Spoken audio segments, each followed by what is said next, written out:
नमस्कार। साथै प्रदेशको ताजा खबरहरूको सङ्गालो प्रदेश समाचारमा स्वागत छ। म संगीता कटुवाल। प्रदेश समाचार सुरु गरौं अहिलेसम्मका मुख्य समाचारबाट। दाङको तुलसीपुर उपमहानगरपालिका छिल्लीकोटमा कृषि उत्पादन र बजार व्यवस्थापनमा समस्या। सुगन्ध कोकिलाको उत्पादन घट्दा अदुवाले मूल्य पाइन। भैरवामा एकीकृत भन्सार चेकपोस्ट निर्माण नहुँदा व्यवसायीलाई शास्ति। नेपाल र भारतबीच सम्झौता भएको 1.5 दशकसम्म पनि कार्यान्वयन भएन।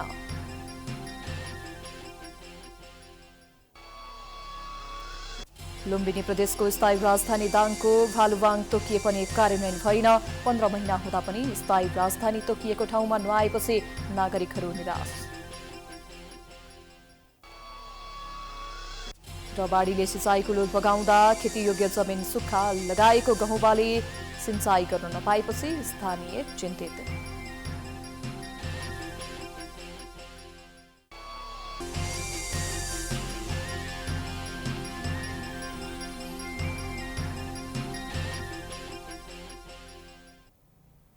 आजको प्रदेश समाचार सुरु गरौं। दाङको तुलसीपुर उपमहानगरपालिका छिल्लीकोटमा कृषि उत्पादन र बजार व्यवस्थापनमा समस्या सम्बन्धी समाचारबाट।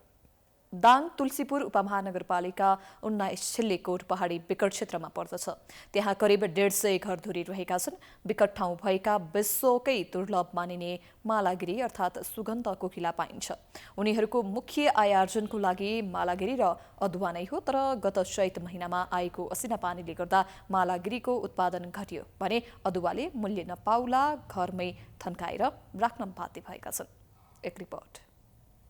दाङ तुलसीपुर उपमहानगरपालिका 19 जिल्लीकोटमा मालागिरी र अदुवाको खेती नगर्ने कुनै किसानहरू छैन।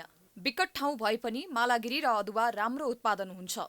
एक घरले करिब 30-35 क्विन्टल अदुवा उत्पादन गरेको भए तापनि मूल्य नपाउँदा सुठो बनाएर थन्काएको स्थानीयको भनाइ छ।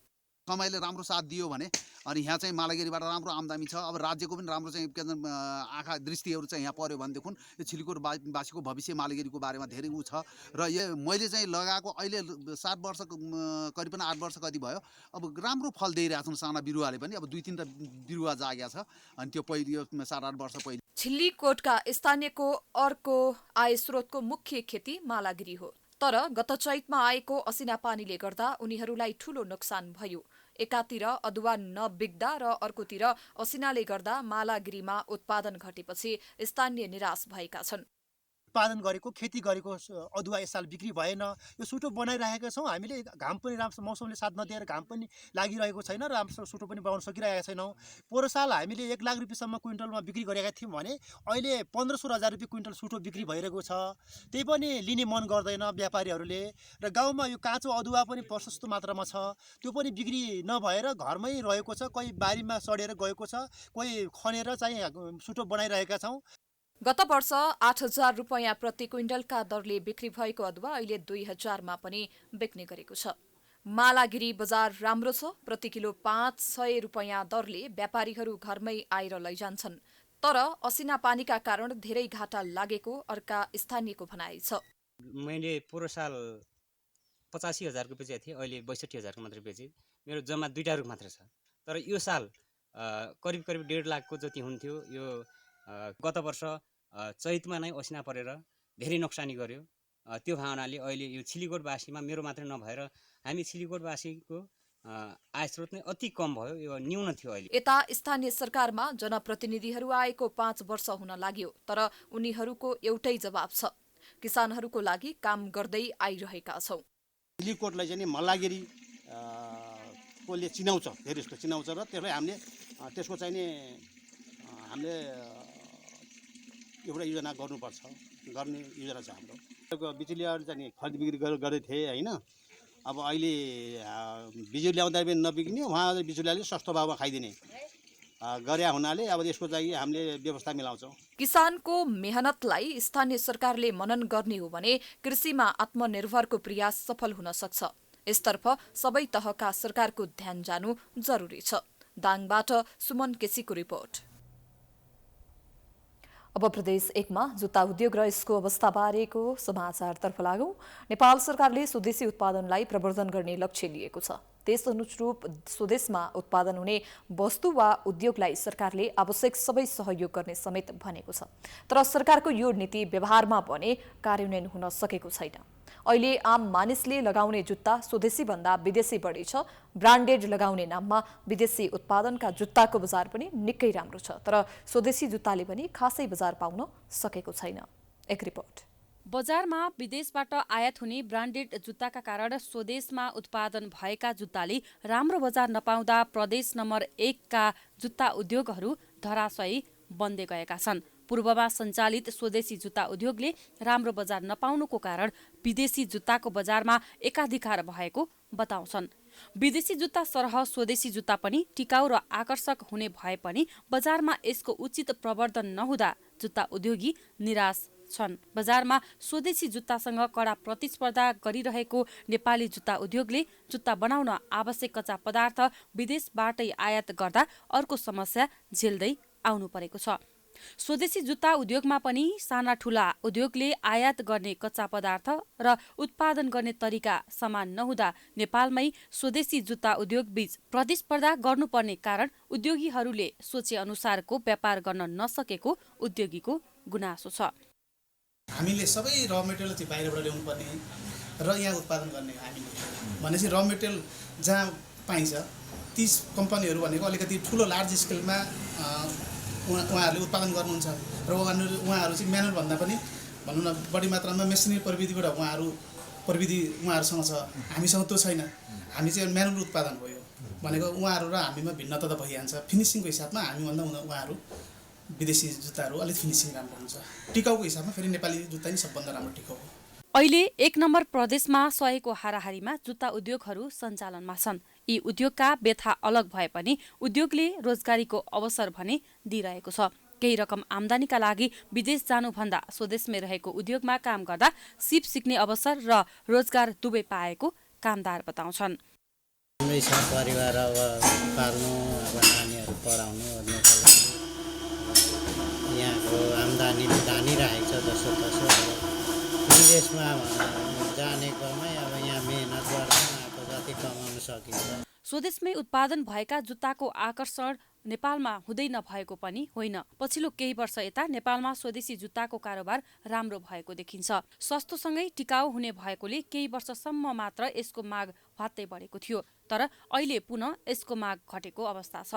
स्वदेशी उत्पादनलाई जोड दिँदै सरकारले समेत यसको प्रवर्धनमा कुनै कार्यक्रम सञ्चालन नगर्दा जुत्ता उद्योगीहरूले अहिले आफ्नो उत्पादन घटाउँदै लगेका छन्। तसर्थ स्वदेशी वस्तु उत्पादन गर्ने यस्ता उद्योगका उत्पादनलाई उचित बजारको वातावरण बनाउन र प्रवर्धन गर्न सरकारले आवश्यक देखिन्छ र हामीले पनि विदेशी भन्दा स्वदेशी उत्पादनको प्रयोगलाई जोड दिन अत्यन्त बढी आवश्यक छ। विकल रेग्मी, सुनसरी। प्रदेश समाचारमा पालो भएको छ विश्रामको।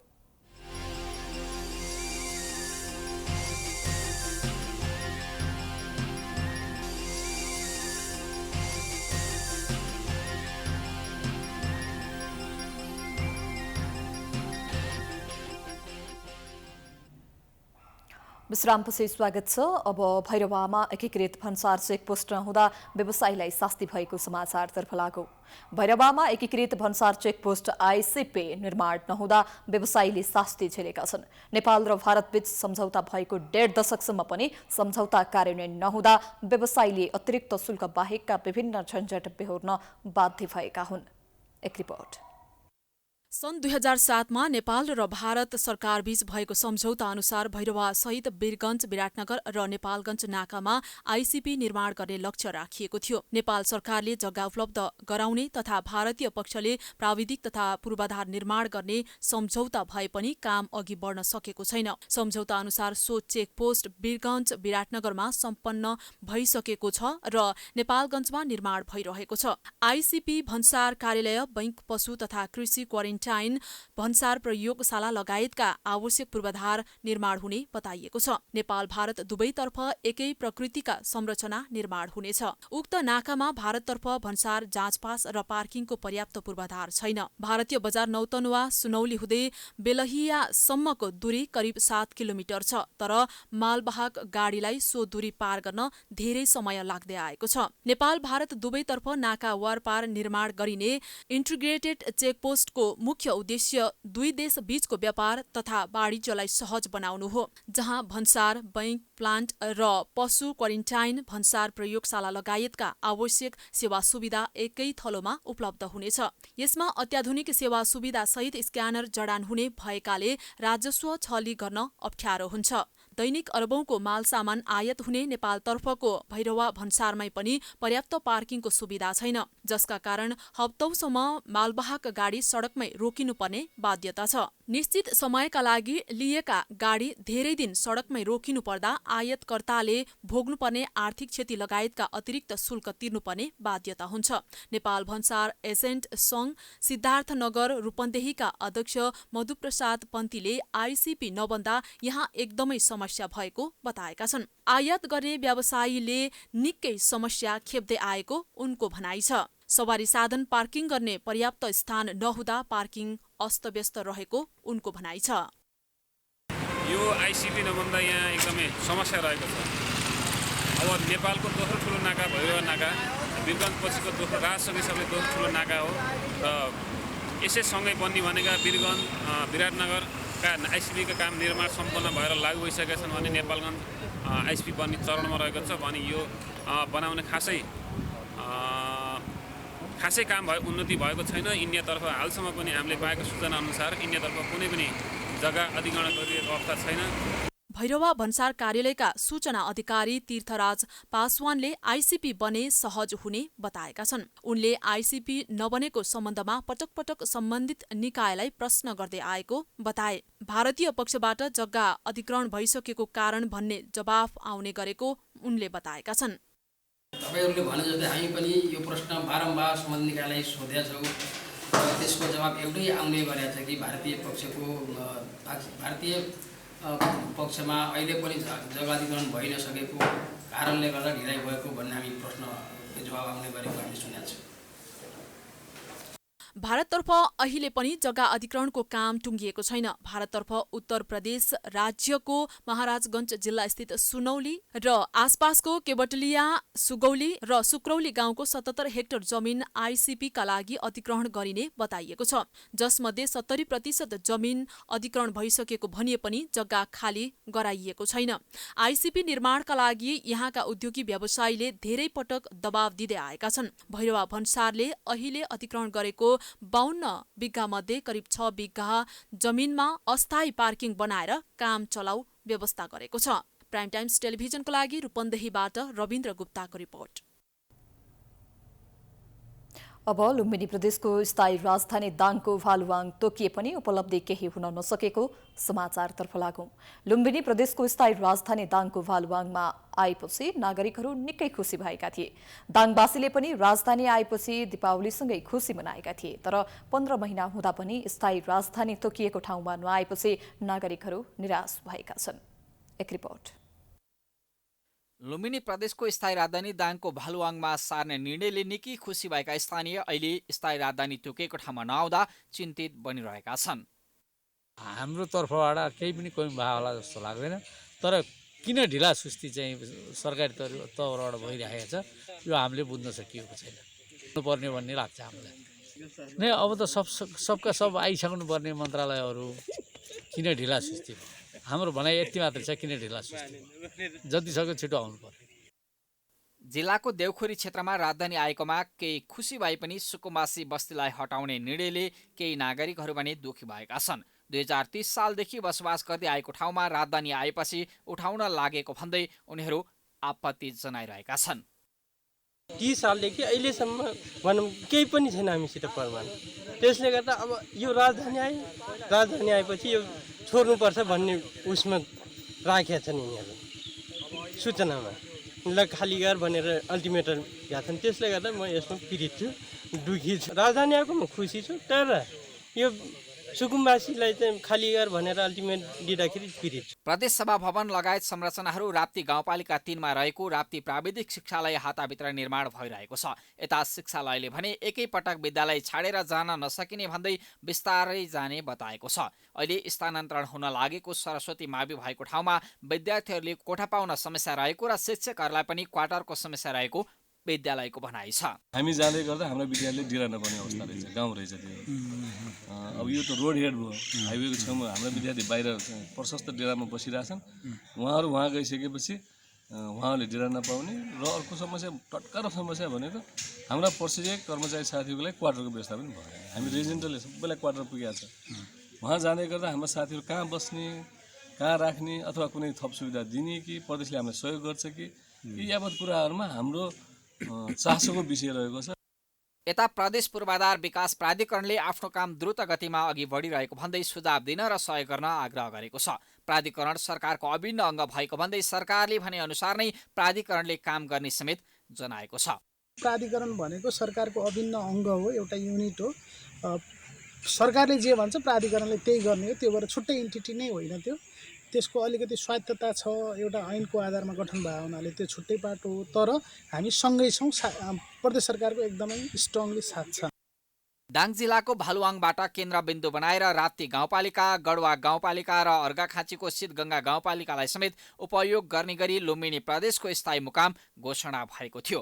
प्राइम टाइम्स एचडीका लागि दाङबाट सुमन केसीको रिपोर्ट। प्रदेश समाचारमा पुनः पालो भएको छ विश्रामको।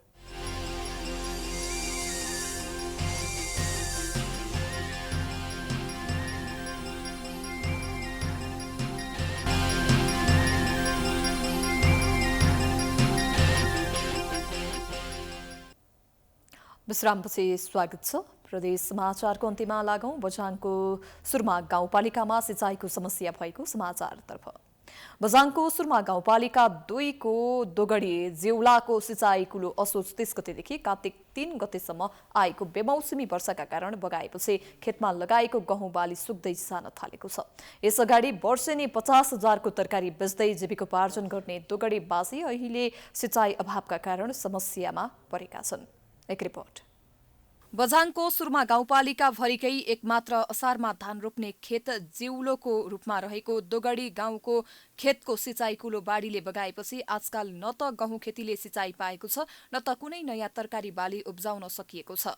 करिब 200 घरधुरीको साझा सम्पत्तिको रूपमा रहेको दोगडी जिउलोको सिँचाइ कुलो गाउँकै किनारा हुँदै बग्ने जेउडी खोलाले बगाएपछि त्यहाँका स्थानीय आउँदो असारको रोपाई र आवश्यकता अनुसार चाहिने गहुँ खेतीको सिँचाइप्रति निकै चिन्तित भएका छन्। तरकारी खेती यताउतामा सिँचाइ गर्न समस्या भयो र आउँदो असारमा पनि धान कसरी रोप्ने भन्ने यहाँका कृषकहरू अति चिन्तित नभएका छन्। यस अगाडि वर्षेनी 50,000 को तरकारी बेच्दै जीविकोपार्जन गर्ने दोगडीवासी अहिले सिँचाइ अभावका कारण स्वयं आफैलाई 2 छाक तरकारी खान नपाउने अवस्थामा पुगेका छन्। 12 महिना सिँचाइ सुविधा भएको दोगडी बाढी पहिला हराभरा देखिने गरेको भए पनि जेउडी गाडले सिँचाइ कुलो बगाए लगत्तै उजाड देखिन थालेको छ। स्थानीय सरकारले अब हुने गाउँ सभाबाट केही गर्न इच्छा जनाए पनि सानोतिनो बजेटले सिँचाइ कुलोको निर्माण हुन नसक्ने भएकाले प्रदेश र केन्द्र सरकारको ध्यान जान जरुरी रहेको छ। सिँचाइ कुलो एकदमै भत्ताभङ्ग परेर कामै नलाग्ने अवस्था भइरहेको छ। यसको लागि अब स्थानीय सरकारदेखि लिएर केन्द्र प्रदेश सबै सरकारहरूले हेरिदियो भने हाम्रो यो सिँचाइ कुलो चाहिँ हुने सम्भव छ। अविरल वर्षाका कारण सिँचाइ कुलो भत्ताभुङ्ग छ। यथाशीघ्र स्थानीय प्रदेश केन्द्र सरकारले ध्यान नदिए आउँदो असारमा खेत बाँझो रहने अवस्था भइसकेको छ। प्राइम टाइम्स टेलिभिजनका लागि प्रदीप मलासी, बझाङ। हामी प्रदेश समाचारको अन्त्यमा आइपुगेका छौं। जाँदा जाँदै प्रमुख समाचार पुनः एकपटक। दाङको तुलसीपुर उपमहानगरपालिका छिल्लेकोटमा कृषि उत्पादन र बजार व्यवस्थापनमा समस्या। सुगन्ध कोकिलाको उत्पादन घट्दा अदुवाले मूल्य पाएन। भैरवामा एकीकृत भन्सार चेकपोस्ट निर्माण नहुँदा व्यवसायीलाई शास्ति। नेपाल र भारतबीच सम्झौता भएको 1.5 दशकसम्म पनि कार्यान्वयन भएन।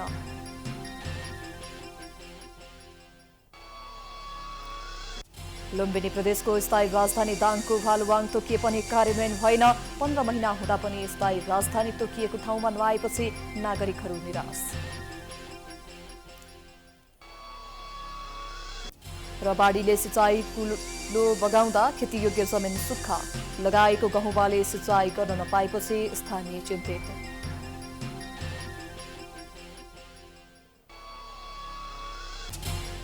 प्रदेश समाचार अहिलेलाई सकियो। हेर्दै गर्नुहोला प्राइम टाइम्स एसडे। नमस्कार।